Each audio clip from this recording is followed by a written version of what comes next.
C'est parti pour les vendanges de l'AOC Reuilly.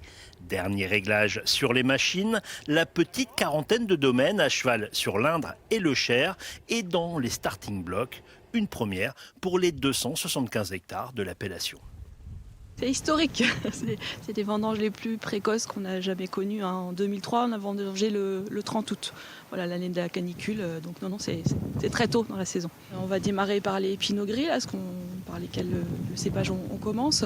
Et puis ensuite, probablement les rouges avec les Pinot Noirs. Et puis viendront les Sauvignons ensuite. La parcelle de Pinot Gris a permis d'étalonner la machine.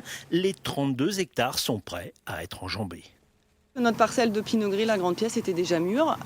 Donc c'est vrai, comme on a quand même 32 hectares à vendanger, il ne faut pas trop tarder parce qu'on en a pour une dizaine de jours, 10-12 jours de vendange.